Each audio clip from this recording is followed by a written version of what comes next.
Hey, this is me building and strategizing my 400k per year profit solo consulting business right in front of your eyes. And the way that these videos work is that they follow the exact same structure. I start with questions from the audience. This means that you can ask your question down below and then I'll answer it in tomorrow's video. It's a very good engagement hack. I get to know you and you get to know me, so it's a win-win all the way around. Then I do business stats, which is basically just me tracking every single key number inside of my business so that you can get a glimpse of what a day-to-day operation looks like of my business that is currently doing 400k per year. Then I show you my to-do list and what I did today and what I'll do tomorrow. And then we round it off with some live strategy, which is basically just me brainstorming out loud on how I am going to get to $1 million a year in personal profit, while making sure that I only take calls 3 days a week and I operate my business at an 85% margin, because those are the rules that I've set for myself. I've taken 2 previous coaching businesses of my own to 100k a month, which is 1.2 million a year, but the profit margins were only between 30 to 40%, and it was a huge headache. It was great experiences and great learning, but I also realized that I wanted to operate my business in a different way. So yeah, let's just dive into a question from the audience, which is that I go to my daily update channel. I scroll all the way down to where I haven't liked and interacted with the comment, and then I just answer it basically. So the first question is from QP again. Thank you, bro. Thank you for the continued value, man. Seriously, just a huge help. Thank you so much, bro. When looking for a mentor coach, what things do you look for to ensure their credibility and to justify their price? So I think I very much look at the person first, and then I look at their business model. So it's important that I share the values that the person has, and it is very important for me that they also run a similar model to the model that I run, right? So I can basically tick boxes of personally and professionally.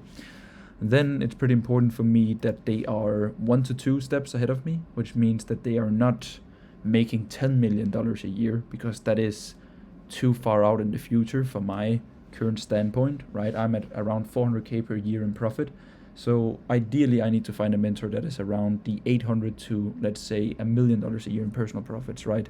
Because they're like a few steps ahead of me. They know something that I don't. If I had the knowledge and skill set to do $1 million a year, I would be doing it right now. So that is important to realize. It's that you are always just a product of the things that you know and the things that you do.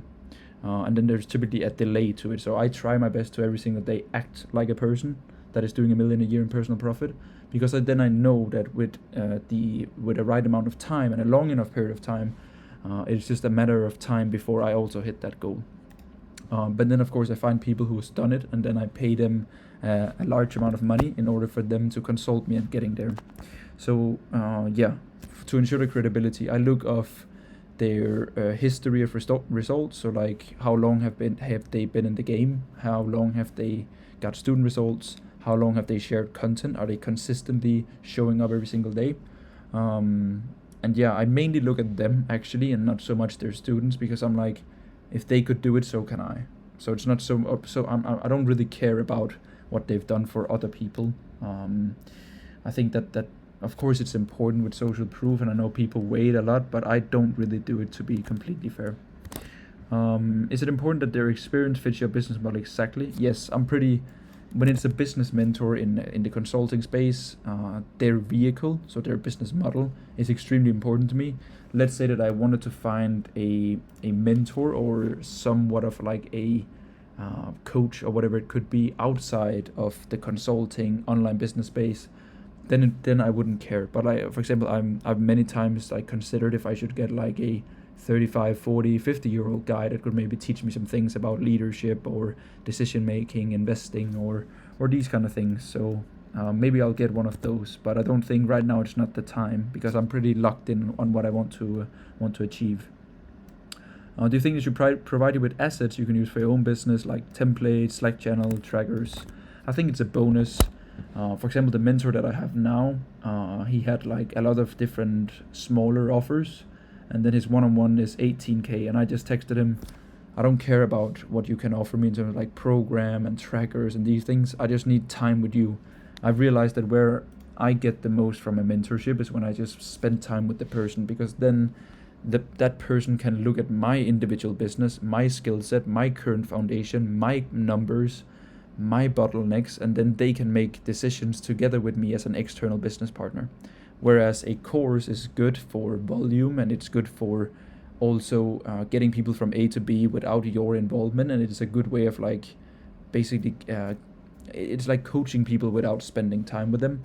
But I still think that without a doubt, the most important aspect is to always have a one-on-one mentor that has insights in your business, right? That's why I'm a one-on-one mentor myself.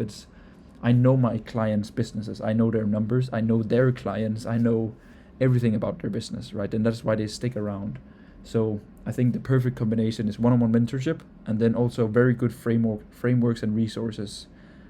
Because I think when my job kind of like hits the next level and I feel the most fulfilled, it's like when I can jump on a call with someone, then coach them from a helicopter perspective, right? So like really zoom out, make decisions, not decisions that will matter next week, but more long-term actions, measuring numbers, these kind of things. Are we on track? And then I can be like, hey, and I need you to make a YouTube VSL. Here's a link for a framework. I want you to follow it. I want you to send it to me, and then I'll give you feedback. So it's not like, hey, bro, I need to coach you on what a YouTube VSL is. You need this hook, blah, blah, blah. So I think frameworks are essential, but the key thing for me is always the one-on-one part of the mentorship, 100%. Yeah, thanks a lot for the question, bro. Thanks a lot, man. So I hope that makes sense. I think if you want to like learn something like paid ads or media buying, content scripts, then you don't really need a one-on-one mentor. Then you can just like buy a course and then go through it yourself. But I do think that a one-on-one mentor is the best thing ever. I've always had one-on-one mentors. That's how I like to run my business, and have this kind of support, because it's also when when you are the decision maker inside of your business, then there's no one above you, right? Like I'm the one that takes the final saying, or like the last decision in my agency. I'm the only one that runs the digital coffee shop. I'm a solo consultant. I manage my editing team and the paid per project people that I have. So I don't have any people above me. So I see my mentor as like a person above me that I can ask for guidance and like, am I on track? And I think there's no greater thing than having that person in your corner. It means a lot. Like running a business can be quite lonely sometimes. This is not me complaining or anything. It's just to give you a raw insight of how I feel about business sometimes. Hey man, keep going. Bro, I promise you I'll answer you on WhatsApp. I'm so sorry, but this family vacation, I wanna make all my clients very happy and make sure that I can show up to all calls and these things, and then I try my best to spend time with family. And then get these things done right here. Are we writing? We are. How exactly would you approach scaling something like coaching? I know you're more lifestyle optimized, but I assume that you wanted to build out a team. What exactly that you're implementing in businesses to make them grow and put in a systemized way, especially getting clients and selling them? Very, very good question, bro. So I think when you look at my business and my decision-making front end of only taking calls 3 days a week, high profit margin, trying not to have too many employees, it can seem like a lifestyle business. But if I look at the hours that I work versus the hours that I worked in my previous businesses, I'm actually working the same amount of hours, which is the interesting part here. So I let me try to draw this out. It can be a little bit easier, right? So let's say that that is very, very zoomed in. Let's say that this is a calendar, right, with like, let's say 5 days a week, right? Horrible calendar, by the way. But what I used to do was that I would, for example, do appointment setting here, then I would do sales calls rest of the day, and then I would serve my clients, right? And then I would repeat. I would basically just like repeat this process. So my calendar would be full, but it would only be filled with short-term tasks, right? Which means that everything that I did was just like optimized for short-term cash. And I realized that that wasn't the best way of running your business, right? You can only reach a certain level in your business when you're only focused on short-term activities such as sales calls, appointment setting, these things. So what I've done now is that I've basically just said, all right, this is my schedule, right? So what I want to do is that I want to have 3 days a week that is for clients, that is for cash, that is for calls, that is for all of these things. And then I have 2 days per week, which is for activities that will set myself up for a long-term success, right?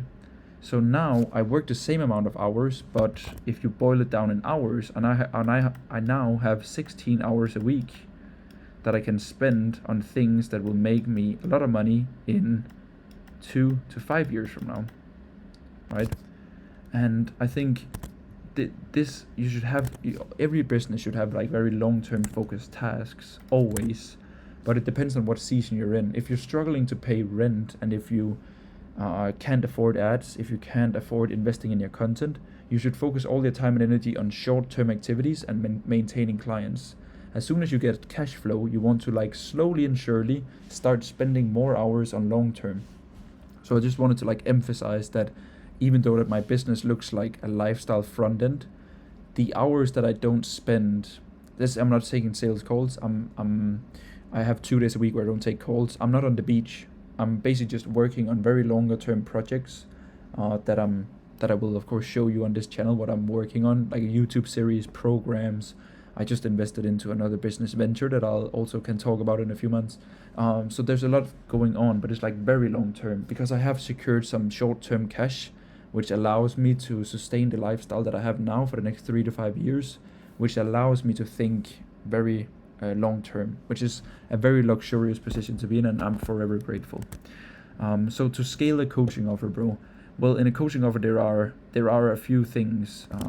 I wish that I had my iPad, man. I can't draw, so I'll write it out. So there is traffic, right? Then there's nurturing, then there's sales, and then there's delivery. When you start out as a coach, a consultant, agency owner, whatever service-based business, I'll just use it broad, bro. The traffic is manual. You reach out to people, right? The nurturing is manual. You do the content yourself. You do appointment setting yourself. You do all of these like spending time with prospects activities yourself. You take the sales calls yourself, and you service your clients yourself, right? Over time, the goal of having a high leverage coaching business, if you only focus on scale and growth and systems and these things, bro, I'll show you what we did in my previous coaching business. So my previous coaching business peaked at $217,000 per month. The most impressive part here is not really the 217K, it's the fact that I didn't have to work, basically, right? Because the traffic was taken care of an agency that ran ads. The nurturing was taken care of a qualifier, of a appointment setter, and a VSL funnel that took care of the nurturing. Then I had a full-blown sales team, 3 full-time closers that took the calls, and then I had 2 client success managers that took care of servicing the clients.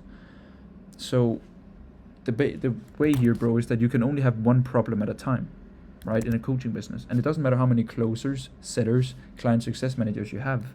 Is that, let's say that there are empty room on the appointment setter's calendar and the sales team, right? Your appointment setting and sales team, they have room on the calendar.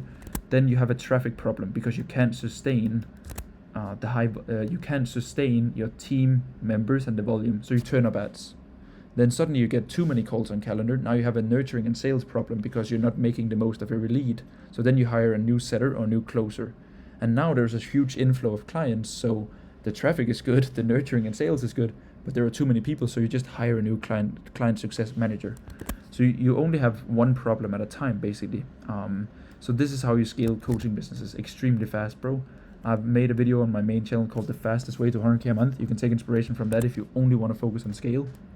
But for example, now, bro, the main thing that I ask my clients is what is your favorite task to do, right? If my client's favorite task to do is to spend time with their clients and service them, they should never hire a client success manager, right? Because the thing that they love the most is servicing their clients. So their priority should be automated traffic, automated nurturing process, and automated sales process, so that they can just serve clients, right? Some of the people that I work with, they would like to not have a single employee, right? So then it's like, okay, how can we build a course and program and group community where we sell through a sales doc and we have ads and content resources in place that do the traffic and nurturing, right? Some clients, they want to do the sales themselves because they are maybe salespeople, sales background, they enjoy the sales process, but they don't want to do delivery. So then we hire a client success manager, right? This means that this is the whole point of a one-on-one mentorship. It's the fact that not every single business owner and business foundation is the exact same. So yeah, bro, I hope that made good sense in terms of like how you systematically scale a coaching business. I basically went from 0 to 100K a month and I've done it twice. One of them was in 8 months, and the next one was in 5 months. So if you have the formula locked in, you can go really fast when you are willing and able to hire and spend money on ads. You can go insanely fast. Info is probably one of the fastest routes to get to a high revenue number. So I hope that made sense, bro. I think if I can give you one learning is that don't rush it. Don't hire too fast. Don't go too high of a volume too fast, because you will typically lose yourself in fast marketing, fast claims, fast promises, which is definitely not worth it. So as long as you can do it in a proper way and you feel like you have yourself along the way and you do the task that you love to do, then you can run your business in whatever way that you want to. So yeah, to summarize, bro, traffic, nurture, sales, delivery, only 4 things that you can focus on in an info business, and you only have one problem at a time, I promise you, and you can hire roles for all of it, and yeah, like pull levers that are both manual and automated in every way. Yo Fred, what's good, my bro? So what do you do with the money you make? Do you invest it into something or just stack it? And if yes, where do you invest? I'll take this question first, bro. So what I do with the money that I make, I am pretty cash heavy. To be fair, I'm good at running my cash flow business, and I'm good at it, but I'm not good with investing and properties or stocks or these things. So what I've realized is that I just want to spend my time and focus on being very liquid. I have around 60% of my net worth in cash, so just like liquid assets. And my plan is that I want to just like continue. First priority is investing into my business and my brand and things that I can control. Then I want to also have some of my investments, so like my portfolio in crypto, so like more stable coins, so like Bitcoin, Solana, Ethereum. And then I'm considering moving into property at some point. But right now I'm a little bit unsure whether I want to stay in and have my company in Dubai, or if I want to go back to Denmark and buy a house. So I'm kind of like torn a little bit in between. But I know one thing, and is that I want to keep majority of my net worth in cash, and then at some point the market will crash. That's just like history repeating itself, right? And then when it does, and if it's in 1 year, 2 year, 5 years, I don't care. Then I deploy the majority of my net worth into stocks, index funds, crypto, whatever it might be, how much risk I'm willing to take. Yeah, when there's basically extreme fear, then that is when I want to deploy my capital. So right now I'm pretty boring with my investments, I gotta say. I mostly just stack cash, invest back into my own businesses, and then I try to keep 40% in crypto, so I buy something every month. I recently just invested into a new business actually, which I can't say too much about, but hopefully I can in 3 months time. It is something like completely outside of consulting and this like online space that you and I are in, Fred, but I think it's pretty cool, and it aligns pretty well with what I want to move into in the future. So I'm pretty excited to show there. So, and I want to do that more. I would rather put 40-50K into some like projects that I see myself working on a few hours per week, rather than index funds and these things. I think maybe, yeah. Now I'm just like brainstorming out loud. So, but yeah, I hope that made sense, Fred, with that question. And where do you plan to stay the next year? So are you coming back to Dubai? I don't think I'll come back to Dubai, bro. I see myself living in Denmark, and I want to have kids within the next few years. So I probably want to take another year out of Denmark, where I want to live in Spain, maybe Bali a little bit, maybe a month or 2 in Dubai. But I don't want to make Dubai my home. And then in a year's time, I'm probably gonna go back to Denmark, and then yeah, like find my home and buy a house hopefully, and then yeah, start that life, and then hopefully have kids in a few years. So that's the plan, bro. I hope you're enjoying Dubai though. Dubai is a good place, and it seems like you're doing well, bro. So I hope that you are. I hope that you're good. I hope that makes sense. Hey Fred, I'm not really worried about delivering the service to clients, but I'm more worried about not knowing what to use to deliver those services and stay connected with my clients. Here in Cambodia, everyone uses Telegram, but I'm not sure what should I use to communicate with my clients, and what will I use to deliver my service. I've heard of Slack, Loom, and I saw you using WAP, but I don't really know much else. Very good question, bro. So I think First of all, you want to have one streamlined platform for communication. I do all client communication on Slack. I every time that I get a client, I onboard them into a Slack workspace where I have all of my clients. This means that I have one platform for clients only. I don't have clients on WhatsApp, Messenger, Instagram. Every client is on Slack, because I know when I have Slack open, I'm in client mode and I work only with clients, and that is what Slack is for. So I'd recommend you, bro, to find a platform that fits with your clients. So my clients are typically established agencies or coaches, which means that they know of Slack already, which is easy for me to use together with them because they're familiar with it. So I think, bro, ask yourself who is your audience and what communication platform would they use. When I had my beginners course, we did all communication on Discord because it was an easier to use app rather than Slack for a person with zero experience, right? So I think just make sure that you pick one and stick to it, and make sure it fits your audience for communication. For delivery, let's say that you have a video course, I would recommend to use WOP, School, Circle. Let's say that you want to deliver, I don't know, whatever, like fitness or something, you can find other platforms that is more leverage there, or whatever it might be. So yeah, bro, just keep it as streamlined as possible. So the reasons why I use WOP is that I actually only use WOP right now for just only payment processing. Basically, Stripe doesn't really support info products and digital products. So I had my Stripe frozen last year, which was insane. I've never had a dispute on that Stripe, and it's processed $1.5 million. And then I had a guy from the UK try to pay for my mentorship 4 times where his card declined, and then they shut down my account. I've never tried anything like it, so that's why I switched to WOP. And then I've been using them for payment processing ever since. I haven't gotten too familiar with their platform and like their backends, like course hosting or this. So I can't really say if that is good. School, I like School a lot because of the simplicity. So I think a good stack is probably Slack and School. I think that is what I'm gonna go with, but I'm not sure yet. I'll try to keep you posted, bro. But to summarize, use one simple platform for communication where you have all client communication, and then find a platform that can host a video course, and then you're basically good, bro.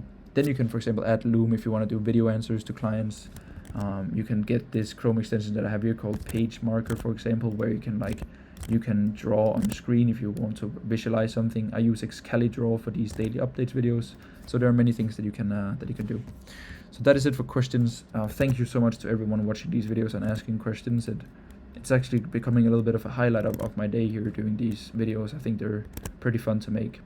So the next thing that we have, this was an absolutely criminal bad drawing I did there, but there's only one thing that you can do in life to become better at something. It is by doing it enough times, right? The next thing that we have is business stats. So I'll open up my business stats here, and we will duplicate. So main channel, let's see, we remember daily updates, 103. Then we will go to main channel. Bam, bam, bam, bam. You already know I'm in Turkey, and Turkish internet, not good. 6225. Very nice. And then we have my IG, which is at 21012. Very good. Daily updates 103. We broke the 100 subs mark, huh? Can you believe it, people? And then we have basically revenue and cash. So I open up my Instagram actually, because today you can see I got a bank transfer for a new done for you client in the agency of $15,000, which was pretty cool. So we I run my I've said it, but maybe it's the first time you're watching. I have a done for you agency where I have 2 partners. So this means that in these daily updates video, I only track my own personal finances and business achievements, or whatever you want to call it, which means that the 15K divided by 3 is 5K for me. Then that's the reason why I'm only writing in 5K, right?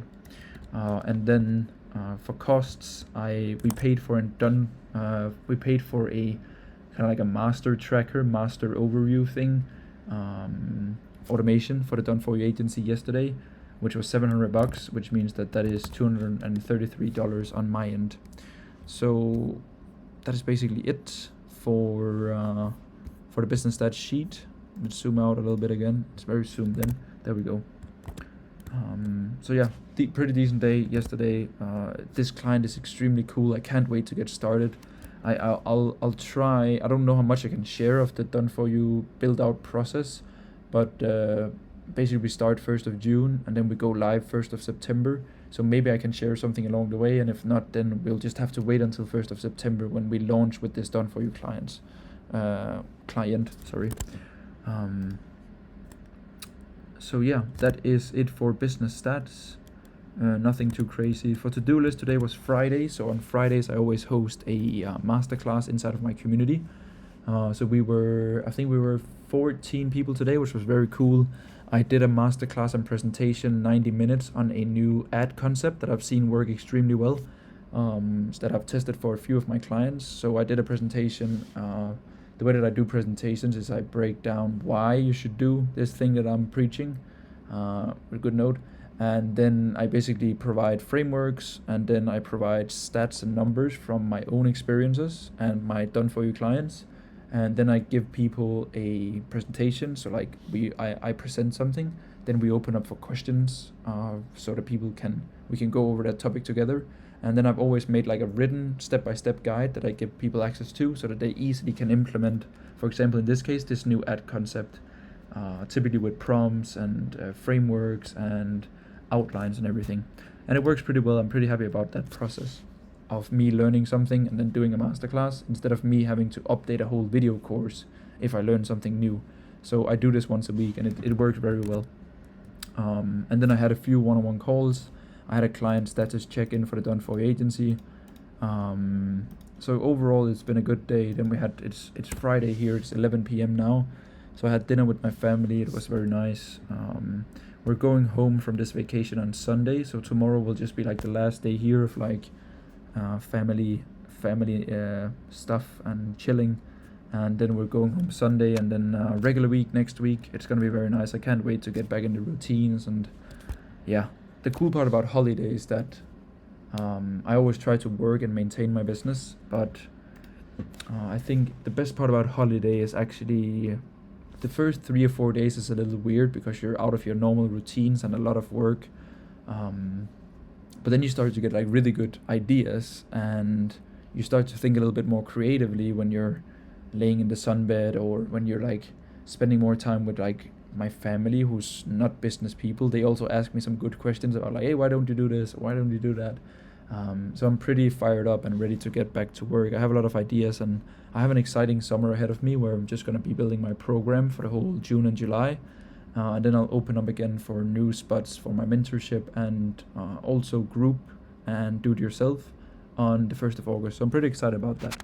So I think that was enough brainstorming for me today on how you can take some vacation and get better ideas so that you can actually have a better business. I've actually spoken a little bit about this with a client. Is like, because they had never taken any time off, and I was like, you need to force yourself to take some time off, because I promise you'll have a way better business when you take some time off, because the only way that you can be on is if you've been off. So like, just like take one day off, literally, you'll get like some good ideas and thoughts, and then you will be way happy about your work when you return, because it's not like a prison, right? And then they did it and they loved it. So like now I'm afraid that they'll take too many days off. No, I'm just kidding. I really appreciate you watching this series. If you made it this far, shout out to you. If you watched 29 minutes of me here, comment down below. Comment down below, I made it for it. Then I would appreciate it. I really enjoy making these, and I hope you enjoy watching them. Thank you so much for sticking around, and we will see each other tomorrow.